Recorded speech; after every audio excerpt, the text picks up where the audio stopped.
Gave you all that I could give, but it wasn't enough. Oh, oh. Tried to show me how to live when I. સરસ સરસ. હાલો તો congratulation. Thank you ચાલુ.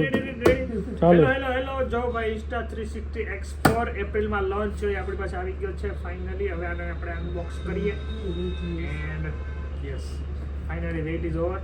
મને બહુ ઈચ્છા હતી અને હજી એક પણ એક બે ઈચ્છા છે ધીમે ધીમે પૂરી થાય.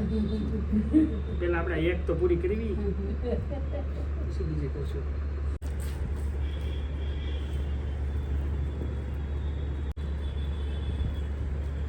બહુ વાર લાગી. ઓહો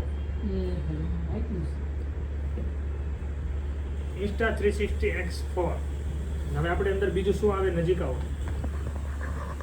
એની સાથે એક જ બોક્સ આવે.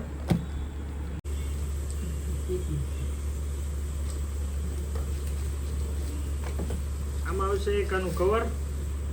આ ટ્રાવેલમાં બહુ જ કામ આવે. આની અંદર રાખી દે ને સેફ રહે. એક રહેશે સેફ્ટી ગાર્ડ, પછી છે ટાઈપ સી કેબલ, અને પછી છે આ લેન્સ સાફ કરવાનો ક્લોથ, અને અંદર થોડાક સામાન.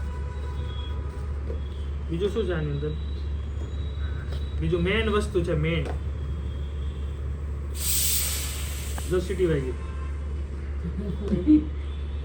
Safety lens guard. જે આ બંને આવે લેન્સ એના ગાર્ડ આવે, કારણ કે લેન્સ બહાર આવે તો ક્રેચીસ બહુ પડે. એના માટે સેફ્ટી ગાર્ડ સ્પેશિયલી આવ્યું છે આ વખતે. X3 માં નહોતું પણ X4 માં આવી ગયું છે. બીજું શું છે? બીજા પાઠ્ય પુસ્તક છે, વોરંટી કાર્ડ છે, પાઠ્ય પુસ્તક છે ભણવાનું. પછી હજી એક કંઈક છે ઇન્સ્ટા 360 ના સ્ટીકર છે અને આ બધું છે.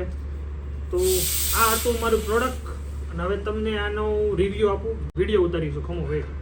પહેલાં આપણે સ્ટીકર કાઢી લઈએ. પ્લાસ્ટિક રેપ કાઢવાની મને બહુ મજા આવે. હમણાં એસીમાં કાઢ્યું હતું, હવે આમાં કાઢ્યું છે. હવે આગળ કેમાં કાઢે હું I don't know. Plastic wrapper કાઢવામાં તો આપણે બહુ શોખીન.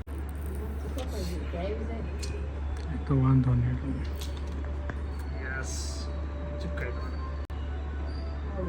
હવે આને લેન્સ લગાવી દઈએ આપણે.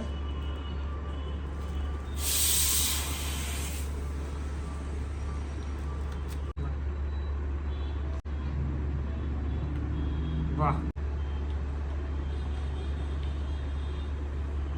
ચલો લગાવી દીધું છે. હવે આનો વિડીયો શૂટિંગ કરીશું, તમને રિવ્યુ બતાવીશું કેવો છે. Okay hey guys, this is the next day. કાલે આપણે અનબોક્સિંગ કર્યું હતું ઇન્સ્ટા 360 નું, તો એનું મારે રિવ્યુ આપવાનું પેન્ડિંગ હતું. બીકોઝ નાઇટમાં હજી તો હું શીખતો હતો અને મને કંઈ આઈડિયા હતો નહીં. તો અત્યારે તમે જે આ વિડીયો જોઈ રહ્યો છો, જે ક્લિયરિટી જો 8K માં 30 FPS માં શૂટિંગ થઈ રહ્યું છે, આઈ થિંક તમે જોઈ શકો છો. અને હવે હું ચેન્જ કરું 8K ના જોયા પછી આ છે 5.7 60 FPS માં. આઈ થિંક તમે આનું ડિફરન્સ તમે જોઈ શકો છો 8K અને 5.7 નો. અને હવે તમને હું લઈ જાઉં છું 4 માં. એકચ્યુઅલી આ 4K નો શૂટિંગ છે. આઈ થિંક તમે ડિફરન્સ 8K 5.7 અને આ 4 માં તમે જોઈ શકો છો. ક્લિયરલી વિઝ્યુઅલ દેખાશે. X3 કરતાં ક્લિયરિટી, બેટરી બેકઅપ અને બધામાં ડિફરન્સ વધારે છે. એટલે હું પ્રિફર કરતો હતો, મારે X4નો વેઇટ કરતો હતો. એટલે ફાઇનલી એપ્રિલમાં લોન્ચ થઈ ગયો. બાકી થાય છે સપ્ટેમ્બરમાં, એપ્રિલમાં થઈ ગયો. મારા નસીબ છે શું આઈ ડોન્ટ નો, બટ આવી ગયો. એન્જોય. હવે હું શિવાનનો વેઇટ કરું છું. આજે એમનો સ્કૂલનો લાસ્ટ ડે છે, તો સમર વેકેશન એમનું સ્ટાર્ટ થઈ જાય છે. તો આજે લાસ્ટ ડે છે, તો મેં હું જ ડ્રોપ કરવા જઈશ અને હું જ પિકઅપ કરવા જઈશ. તો વેઇટ કરું ત્યાં સુધી હું મારું એડિટ કરું. દાદાની જય હો.